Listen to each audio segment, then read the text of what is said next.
Eu tenho muitas testemunhas bem confiáveis que me disseram que debaixo do lago existe uma das principais bases da CIA.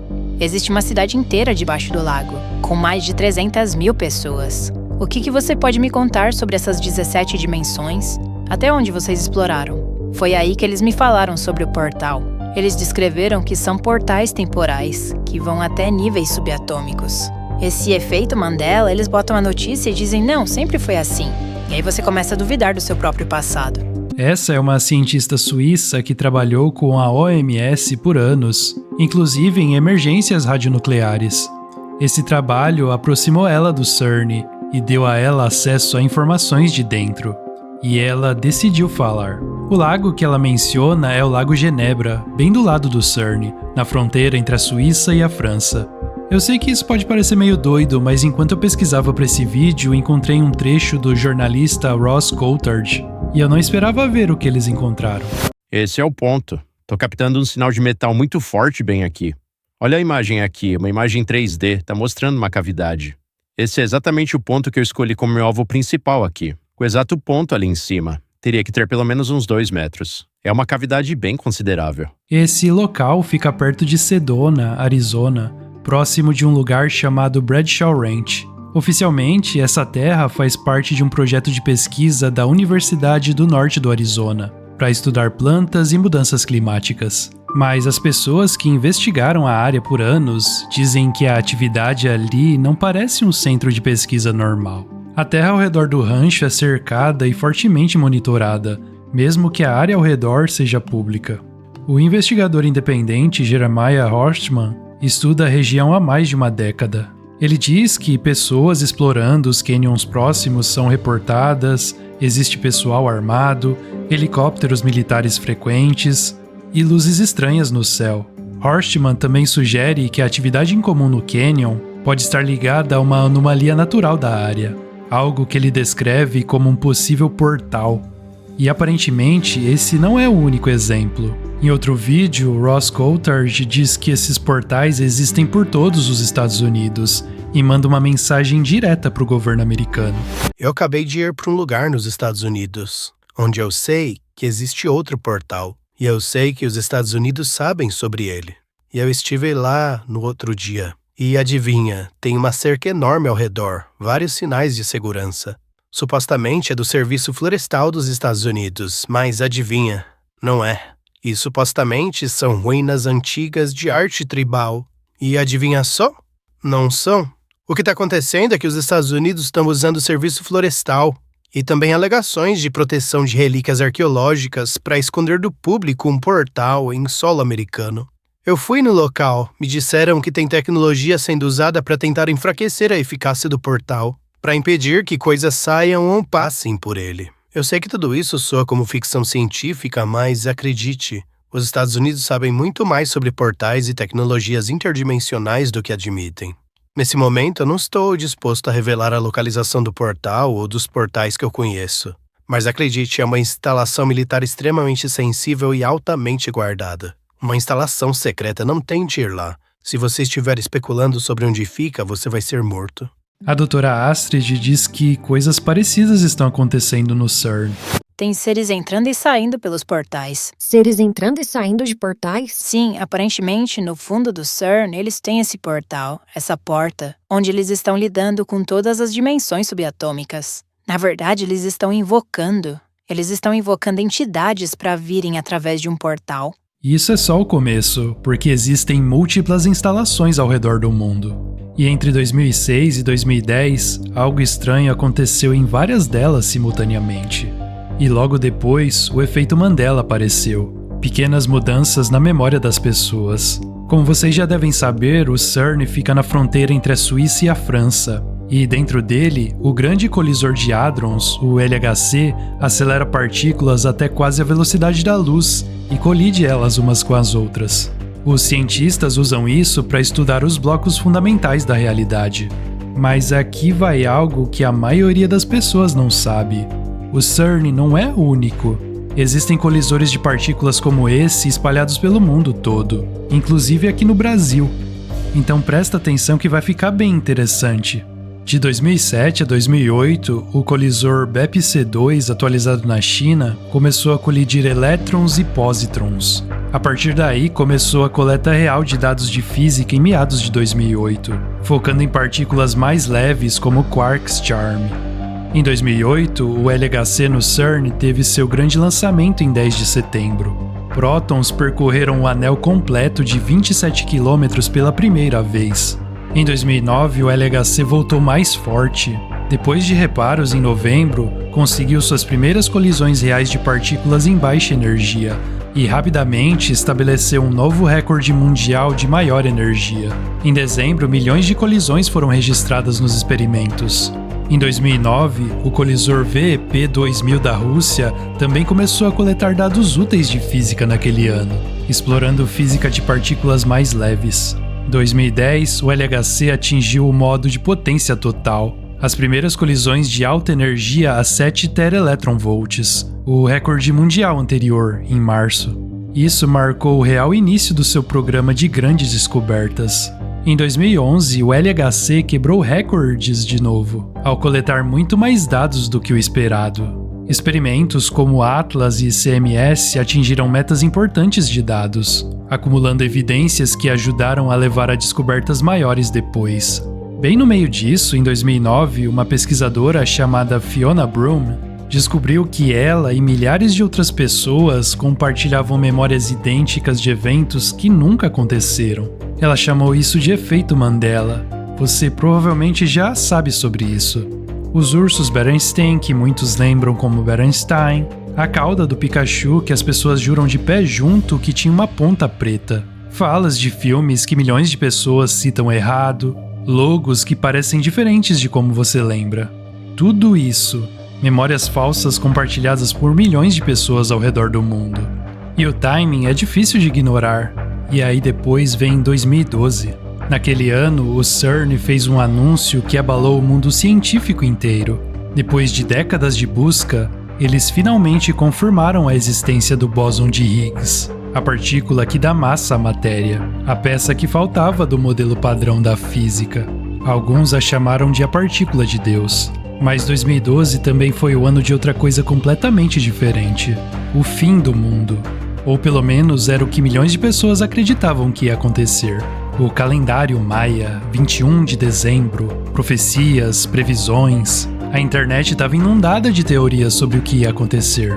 Alguns dizem que o fim do mundo nunca foi para ser literal, mas se referia ao fim de uma era e o começo de outra. E bem nessa mesma época, um homem chamado Bill Wood apareceu. Uma das ressalvas que tenho é que obtive algumas informações pessoais, com as quais me envolvi pessoalmente. Algumas informações que tinham a ver com os portais estelares e Looking Glass. E, mais especificamente, o problema de 2012 com esses projetos. Acho que a opinião popular do que está lá fora agora é que o projeto foi encerrado porque teve um problema quando nos aproximamos de 2012. Essa entrevista foi gravada em 2012 para o projeto Camelot, apresentado por Carrie Cassidy. O convidado era Bill Wood, um ex-membro da Marinha Americana, que alegava ter sido exposto a informações classificadas muito além do que o público normalmente vê. Em 2012, muitas pessoas estavam focadas na ideia de que o calendário Maia previa um evento mundial. Bill disse que a real preocupação dentro de certos círculos fechados não tinha nada a ver com a profecia ou um calendário. A discussão estava centrada em um programa conhecido como Projeto Looking Glass, um espelho de observação. Segundo Bill, o projeto Looking Glass envolvia um sistema experimental controlado projetado para estudar como decisões do presente poderiam influenciar resultados futuros. O sistema permitia que pesquisadores introduzissem condições específicas e então testassem diferentes escolhas. Cada escolha gerava uma projeção mostrando como os eventos poderiam se desenrolar. O propósito do programa era observar como cenários futuros respondem a mudanças feitas no momento presente. As linhas do tempo convergem naquele ponto no tempo. E quando você sabe o suficiente sobre os projetos Stargate e o projeto Looking Glass para saber como a teoria das cordas funciona e como a possibilidade de possibilidades funciona. E como fazer uma escolha aqui não significa necessariamente que a outra escolha não pudesse existir ao mesmo tempo. Mas, uma vez que você envolve seu cérebro em torno desse assunto, você descobre que, no final de 2012, de uma maneira fácil de entender, as escolhas que fazemos se tornam cada vez menos consequentes para o futuro. E, eventualmente, somos empurrados para esse funil de tempo, não importa qual escolha façamos. Bill explica que a tecnologia dependia muito de modelos de probabilidade. Pesquisadores inseriam diferentes decisões no sistema. Por exemplo, podiam testar um curso de ação e depois compará-lo com outro. O sistema gerava projeções mostrando qual resultado parecia mais provável. Em muitos casos, a projeção parecia extremamente convincente. Se um cenário aparecia com uma probabilidade de 79%, enquanto o outro mostrava 21%, o número maior era frequentemente tratado como o resultado esperado. O sistema parecia calcular desenvolvimentos futuros de maneira estruturada, similar a como simulações são usadas em campos como meteorologia ou economia. Com o tempo, pesquisadores notaram uma limitação importante. As projeções mudavam quando eventos do mundo real e escolhas humanas entravam na equação. Um cenário que antes parecia altamente provável podia mudar conforme novas ações aconteciam. Comportamento humano, decisões inesperadas e interações complexas influenciavam os resultados de formas que o sistema não conseguia estabilizar completamente. A explicação de Bill focou na interpretação dos dados. As projeções eram tratadas como previsões estáveis. Na realidade, os resultados permaneciam sensíveis a mudanças contínuas no presente. Conforme novas escolhas eram feitas, o panorama de probabilidades podia se ajustar rapidamente. Esse mal-entendido criou uma confiança forte em projeções que nunca foram realmente fixas. O que aconteceu foi que pessoas muito inteligentes começaram a descobrir que algo grande estava chegando. Algo que fazia com que todas as possibilidades de todos os cenários futuros, de qualquer escolha, qualquer possibilidade que fosse alimentada e observada através do Looking Glass, inerentemente terminava no mesmo futuro. E nenhuma decisão, nenhuma possibilidade mudou além de certo ponto. Esse é o grande segredo. Ok, então isso é certo em 2012, no seu entendimento? Bem, coincide com o 21 de dezembro de 2012. Bill então descreveu outro desenvolvimento que supostamente apareceu durante testes posteriores. Conforme pesquisadores continuavam rodando simulações, o sistema começou a produzir um padrão que chamou a atenção. Múltiplos cenários começaram a convergir para o mesmo resultado projetado. Em condições normais, inputs diferentes geram projeções diferentes. Escolhas separadas produzem caminhos futuros separados. Durante esses testes posteriores, muitas simulações apontaram para um desfecho similar. Bill disse que essa convergência apareceu em simulações conectadas ao período por volta do final de 2012. Pesquisadores supostamente inseriram diferentes variáveis e diferentes decisões. O sistema repetidamente gerou projeções que se moviam em direção ao mesmo resultado geral. O que aconteceu foi que fizemos esse universo ficar meio fora de equilíbrio. E nosso universo... Por causa do colisor, do supercolisor? Sim, nós alteramos o peso de um único elétron. E eu acredito que nos deslocou para um universo paralelo. Essa é a nossa linha temporal original, certo? Mas assim que isso começou, fomos infinitamente catapultados para um número infinito de universos paralelos. Agora, pensa nisso por um segundo. Um elétron. Você provavelmente já ouviu falar do efeito borboleta. O conceito vem da teoria do caos, um ramo da matemática que estuda como sistemas complexos se comportam. A ideia central é essa: em qualquer sistema complexo, uma mudança minúscula no início pode produzir um resultado completamente diferente no final. O termo foi cunhado pelo matemático e meteorologista Edward Lorenz nos anos 60. Ele estava rodando simulações climáticas num computador e notou algo estranho quando arredondou levemente um número. Estamos falando de uma diferença de 0.000127. A simulação climática inteira produziu um resultado completamente diferente. O mesmo ponto de partida, uma diferença minúscula e um resultado completamente diferente. Ele percebeu que o clima e sistemas complexos em geral são extremamente sensíveis a condições iniciais. Tão sensíveis que até a menor mudança, como a borboleta batendo as asas, poderia desencadear uma cadeia de eventos que leva a um tornado do outro lado do mundo semanas depois. A borboleta não causa o tornado diretamente, ela muda as condições. Essas condições mudam outras condições, e em algum momento, lá na frente, a realidade parece completamente diferente. Agora, aplica isso a um elétron. Se nós alteramos o peso de um único elétron, Se uma borboleta pode mudar o clima, o que acontece quando você muda algo no nível subatômico, na própria fundação da matéria? Numa entrevista recente, o biofísico alemão Dieter Breuers fala sobre se o CERN poderia influenciar o campo magnético da Terra, especialmente a ressonância Schumann. Primeiro, precisamos começar com um entendimento claro do que é a ressonância Schumann. São ressonâncias eletromagnéticas naturais que existem entre a superfície da Terra e a ionosfera, a camada carregada bem acima de nós. Relâmpagos acontecem constantemente ao redor do mundo. Cada relâmpago cria um pulso eletromagnético. Esse pulso viaja para cima, reflete na ionosfera e se move ao redor da Terra no espaço entre o Sol e o céu. Como esse processo acontece o tempo todo, frequências estáveis se formam dentro dessa cavidade mundial. São essas as frequências Schumann.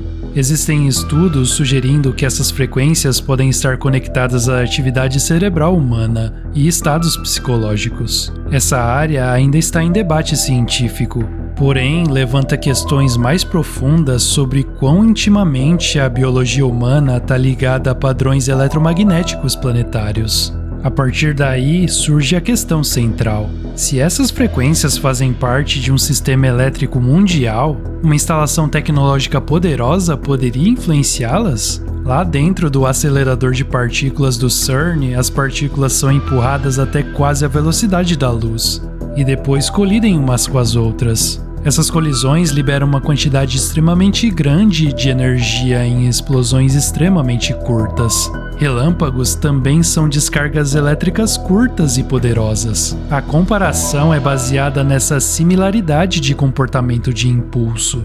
A ideia apresentada é que impulsos artificiais de alta energia podem interagir com o ambiente eletromagnético da Terra. A conversa então se expande para outras instalações de grande escala, como a HAARP, que transmite ondas de rádio poderosas para a ionosfera.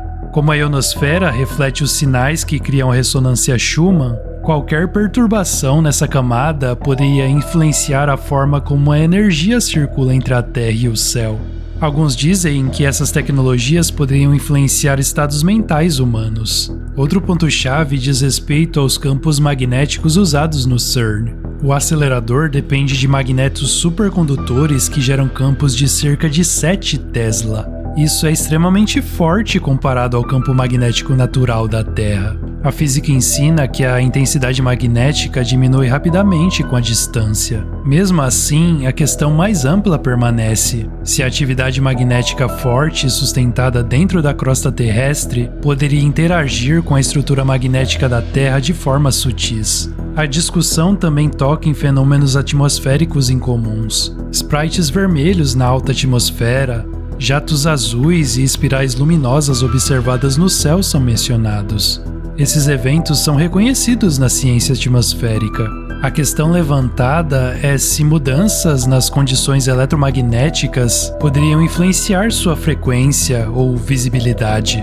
A partir daí, o foco muda para o movimento dos polos magnéticos. O norte magnético da Terra não é fixo, ele se move com o tempo. Medições mostram que sua velocidade de deslocamento aumentou nas últimas décadas. A geofísica explica esse movimento através de processos no núcleo externo líquido da Terra. Ao mesmo tempo, a aceleração desse deslocamento se torna parte de uma conversa maior sobre a estabilidade magnética da Terra. O tema mais amplo conecta várias camadas de um sistema. Relâmpagos sustentam a ressonância Schumann. A ressonância Schumann depende da ionosfera. A ionosfera interage com o campo magnético da Terra. Grandes sistemas tecnológicos geram forças magnéticas e eletromagnéticas super fortes. Eu sei que tem muita coisa aqui para processar. Se algo disso é sequer parcialmente verdade, o que isso significa para nós agora? A doutora Astrid tem uma mensagem sobre isso. O fato é que nós já estamos numa Matrix. Somos mantidos numa Matrix por frequências que foram construídas sobre nós. Seja lá qual terra nós temos, eles sabem que estamos despertando e descobrindo muita coisa. Então eles colocam ainda mais para nos derrubar. 20 a 40 elementos em rastros químicos da tabela de Mendeleev foram encontrados nos últimos meses no ar, em tamanho nano. Então eles realmente estão tentando nos derrubar. Como sair da Matrix é a minha maior pergunta agora. E uma das respostas é frequência. Mas também é reconhecer a autenticidade e o que é real e o que não é real. E esse é exatamente o exercício pelo qual estamos passando agora. Então a frequência é muito importante, mas também é questionar a programação pela qual passamos. E se você fez esse site é porque você está se desprogramando. Eu sei que se você chegou até aqui, esse vídeo provavelmente balançou sua noção de realidade, mesmo que só um pouquinho. E mais uma vez, eu não tô aqui para te dizer no que acreditar. A melhor abordagem é fazer sua própria pesquisa, olhar os detalhes você mesmo e tirar suas próprias conclusões. Se gostou do vídeo, deixa um like e se inscreva no canal para mais vídeos como esse. E comenta aí embaixo se as linhas do tempo convergiram para um único gargalo em 2012 e o efeito Mandela é a prova de que a realidade já foi alterada. A escolha que fazemos hoje ainda é realmente nossa ou já estamos vivendo um futuro que foi inevitavelmente programado? E se você não conhece nossa área de membros, o Relógio do Criador Premium, nós estamos fazendo 5 anos de existência dela. E para comemorar esse aniversário, até o final do mês de março, você tem R$ 99,00 de desconto para se tornar membro no plano anual e acompanhar nossas lives semanais sobre todos esses temas e muito mais. Então, toca no link aí embaixo e venha participar ao vivo conosco. E se chegou recentemente no canal, vou deixar 2 vídeos aqui na sequência para você continuar comigo no canal A Chave Mestra, o canal que te mostra o mundo com outros olhos. Muito obrigado e te vejo no próximo vídeo. Até mais!